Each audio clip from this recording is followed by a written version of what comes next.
Hey, at this point we are much farther than halfway through the Box Ukulele assembly, or Box guitar.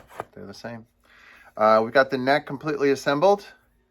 They've even done some decoration on this one. And today we're going to work on attaching the back to the box. All you're going to need for this is some glue. And I have some of these clamps that I made, and they're just wheels on carriage bolts. And if you don't have clamps, you can use bar clamps, or you can just lay a couple of heavy books on top of this. The first half of this video will be attaching the back to the box, and then we'll have to wait for the glue to dry. And then we're going to drill some holes and clean up the back. All right, this is the back side of the box guitar, and we're going to attach the back to it. Before you do that, we want to make sure that the kerf is level with the side.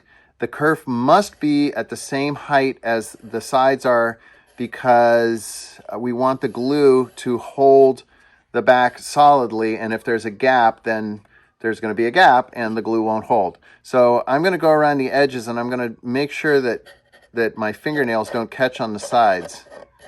I did a pretty good job with this, but there's a couple of places where my fingers are catching. I'm going to do some quick sanding with a sanding block just to make sure that the kerf is level with the sides.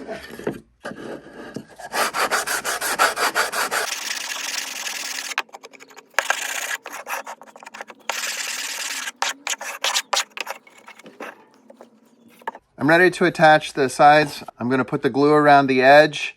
How much glue should you use? That's always a great question. I always say start with too little and add until you get a nice surface, rather than putting on too much and having to clean it up.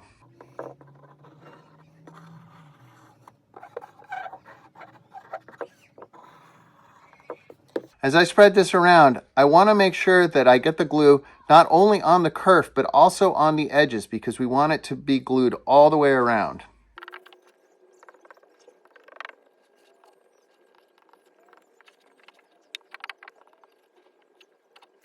Be very careful not to get glue on the wood outside, because once you get it there, it's going to be a blemish on your finish, and you really don't want to see glue stains. At this point, you can pick which side you want to see on the outside of the box. It doesn't really matter. We designed the ukulele so that this piece of wood is slightly bigger than the box. There's about a 1/16 of an inch all the way around. And I'm going to position it so that the sides all have an equal overhang.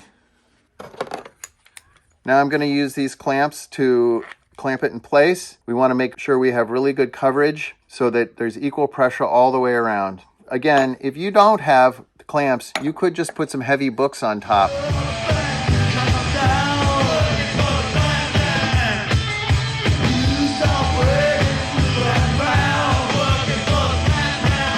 All right, I'm going to let this one sit and dry overnight, and we'll come back to it tomorrow morning with the next steps.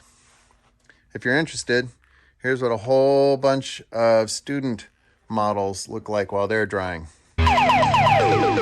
Good morning. This has been drying overnight, and I'm going to take the clamps off and move on to the next step.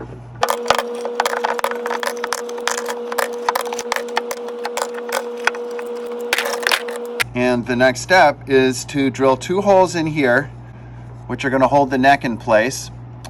And I'm going to mark them. I don't want them to be too close to the edge of the neck, because I don't want the wood on the back of the neck to split. So I'm going to put them about at least a little more than 1/4 inch away from each side. Once I know where they're going to go, I'm going to make a starter dent.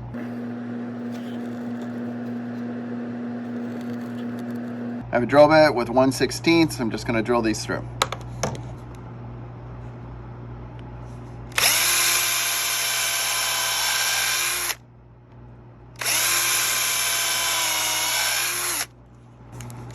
Now I'm going to countersink these holes a little bit. Students always wonder how deep they should use the countersink. The idea is for the top of the screw head to fit just under the surface of the wood, so that you can fill it and make it disappear.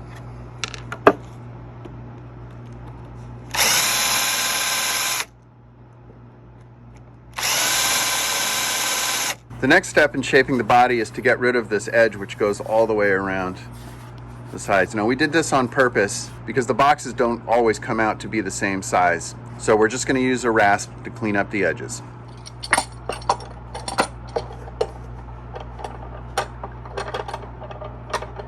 When you're clamping down, make sure you have the clamping block on the edges of the wood so you don't explode the back. Got my rasp. I'm going to start with the big teeth and I'm going to take off the extra lip of wood here.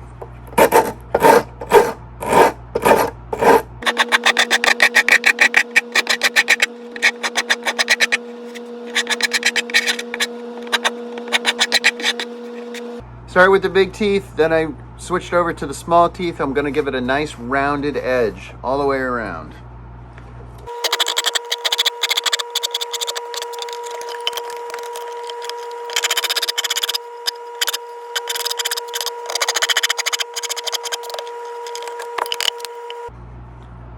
I finished with the back edges.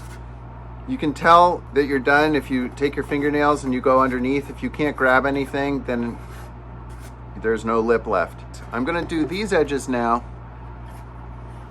Make sure when you do this that you always push down against the sides. You don't want to go this way because you'll shred the veneer. So I'm going to go in a downward motion.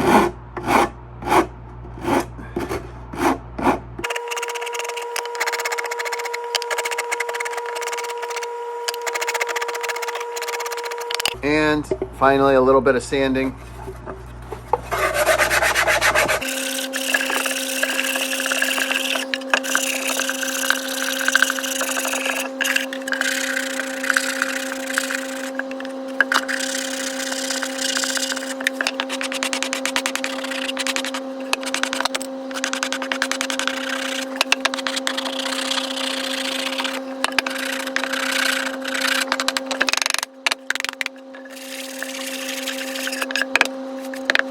Very nice, very smooth, and ready to move on.